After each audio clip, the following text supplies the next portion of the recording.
প্রতি ডজন কমলা 48 টাকায় কিনে 50 টাকায় কয়টি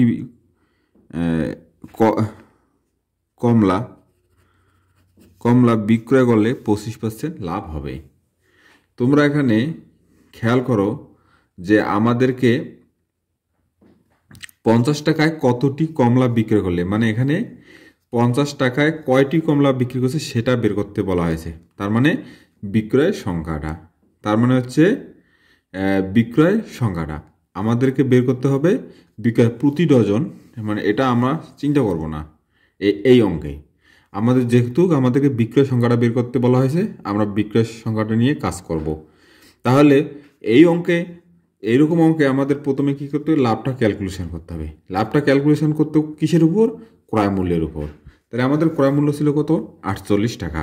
তাহলে আমরা এভাবে লিখতে পারি যে 25% লাভে 48 টাকার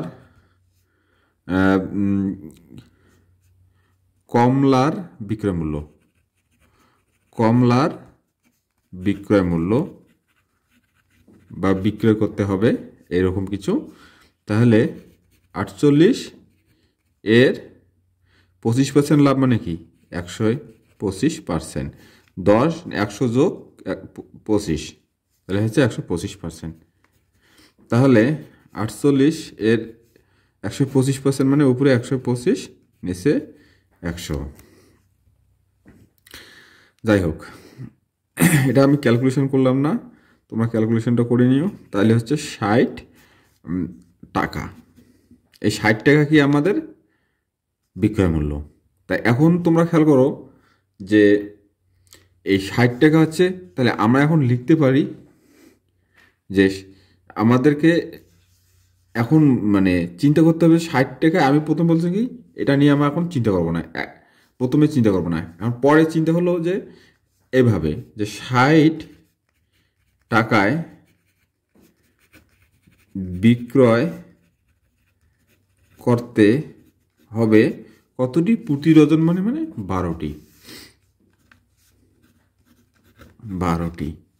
এই 12টি কি? কমলা। ঠিক আছে,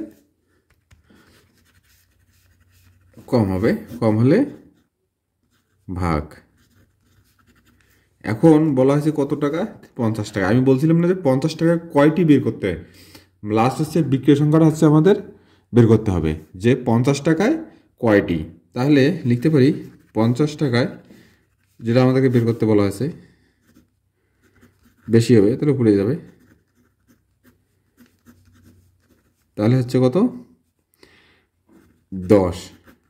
10টি কমলা। তাহলে কি 10টি কমলা বিক্রি করলে আমাদের 25% লাভ হবে।